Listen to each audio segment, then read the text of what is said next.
Out Todd's Expo. Job done. By the way, as you can see, Todd has started making guard towers because I think he knows that he's kind of in trouble in this situation and that Sky likes to put the pressure on. So I think he's made guard towers in preparation for that. Also teching. Wow, a kind of mini tower rush. I think Sky was expecting Todd to not have towers up in his main yet. And that's one thing too, is if you are pressuring their expansions, it's not a bad idea. Like in a situation like this, what I'd personally be most inclined to do, obviously this guy's a better player than me, but still, I would probably grab a panda and make some extra peasants at my main, get the lumber upgrade, double sank, and try and grab an expo simultaneously. And when I could, bring some ivory towers and make towers like. You can make towers right now with the way that Todd has his placement. You can make towers that could attack his peasant line and be out of range of his towers. So I'd set down some ivory towers next to his expo, knowing that I would probably have the army advantage, and just get those towers there, double sank, make sorceresses and priests until I figured he was at tier 2 as well, and then probably start making some breakers, maybe go to tier 3, something like that. All these skellies are working rather nicely for Sky, but he's probably not going to be able to take his expo down right now. He's not at that big of an advantage. As you can see, he is putting up an expo now. Sky is putting up an expo, and Todd has just taken 2 footmen in anticipation of this and sent them over to go pick off those peasants while they're building it. And it's so much of a nuisance that Sky even decided to cancel his expo. It looks to me like Sky is getting his butt whooped this game, and he's probably going to lose. So I'm kind of surprised he didn't go Panda. I think Panda would have just been a really good choice this map. Like I said, double sank, make some extra peasants, get the lumber upgrade, build an expo while using a couple ivories to tower his expo or his main maybe. I usually prefer to tower the expo, and it just helps keep the pressure on and kind of secure your position. And with Todd's current placement, you can make, like I said, towers in range of his peasants without them being in range of his towers. Learning to expo like this, like Todd did, and being able to defend it well, the only way to learn how to do that is just a lot of practice. It's almost, I mean, Todd, you know, he does this a lot. Like, he expands almost every time against neutral heroes, with the exception of a few, like Panda. He doesn't seem to be too much of a fan expanding against Panda anymore, which I kind of agree with. And wow, Todd went to Panda this game. Quite strange. What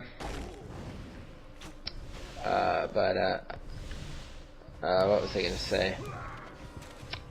I forgot. But yeah, it's just something you need to practice. Like, just get a human playing friend of yours and practice against them a lot, and just keep trying to expand and defend it, and you'll get a lot better at it. I remember when I was learning to fast expand for a while, I just made an account where I tried to fast expand every game, even in situations where it was ridiculously impossible or stupid, just so I'd get better at it and really learn to defend that expo. And if you want to try something like that, you can go for it. Todd just keeping those 2 footmen as little sentries at Sky's expo. Todd going straight to tier 3, knowing he has the economic advantage. He's already kind of screwed over Sky. Sky's going to need to heal and make some more damaging units, not just an amassment of casters. That's one thing that's dangerous about, like, what Sky did this game with going Dark Rangers. Even if the push is secured, if something happens and the push isn't secured with Dark Ranger and you get screwed over, I mean, late game Dark Ranger sucks unless you get him level 6, and usually second heroes don't get level 6. I guess I didn't see, but I'm guessing Todd retrained a Blizz and bought a Staff of Telly and bought a Potion of Invis, and is going to go annoy the crap out of peasants, because level 3 Blizz kills peasants very fast, and without an expo it's going to make it very hard for Sky to recover, considering too that Sky probably is teching, which Todd anticipated. Meanwhile, Todd is split creeping his panda. You have to get. I know so many people. It's so weird. Like, I'll talk to him and I'll be like, well, I think the better choice for you in this situation would be to, like, I don't know, harass with one hero and split creep with the other. But they're like, oh, I'm not good at that, so I don't do it. It's like, the entire point is getting better, is doing things that you aren't good at until you're good with them. Learning to be. Don't play. Don't assist your weaknesses. Let me put it this way. Your goal should be to make your weaknesses stronger, not just play off of the strengths you already have, or let your weaknesses get even bigger. Just work on things that need to be worked on so that you can make the best choice in every situation, instead of making bad choices just because you're uncomfortable making the best choice.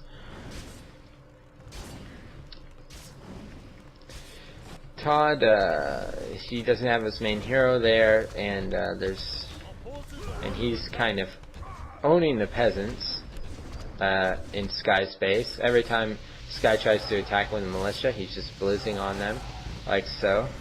He's got a potion of invulnerability. He's pretty much killed all of Sky's peasants, with the exception of one. So even if Sky gets down this expo, it's no big deal. Todd does not need the Staff of Telly out.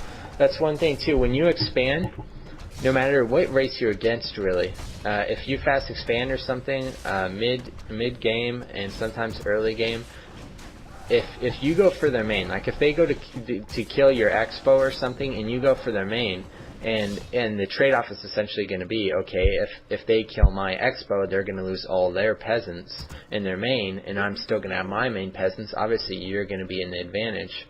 So it's a good idea to, when they have one base and you have two, to just keep pressure on their main. And every time they leave their base, just keep putting pressure on their main. So that way, even if your army isn't better than theirs or even matches theirs, you'll be able to win the game and force them to not be able to push you on the basis that they can't afford the economic disadvantage of getting their main screwed over. Well, it looks like this game is over. Todd has it locked. There's no way that with Sky's current resources and current army and current tech that he's going to be able to pull off this game. I would do quite a few more replays, but my audios have been extremely long, and I've been kind of warned by some of the other staff members that, well, 1 hour audio is kind of the soft limit, and I've been pounding that soft limit with my last audio commentary, so I'll try to obey this time. I don't imagine this was that good of an audio commentary. I just kind of did it spontaneously. I felt guilty that I still hadn't done an audio commentary, despite that I did my last one like a month ago or 2 months ago or something like that. I'm supposed to do one every 2 weeks, so I was like, damn it, I need to do one. But I hope you guys learned something. I think the Q&A portion of this should be a little bit more informative. So, just to let you know, my next audio commentary will probably be Human Against Undead, just so I can get that out of the way. Some other things I might do is I might do my micro one this time, and I might do one that's about analyzing losses and learn from your losses and figure out what to do next time, which is a very important thing. So that's what to expect to me, and I hope I'll try not to make such a huge gap between this audio commentary and my next one as I did with my last one and this one. Okay guys, I wish you luck in all your gaming, and take care. I hope you learned something, somehow, mysteriously, from my mediocre AC skills. Alright, thank you guys. Take care. Bye.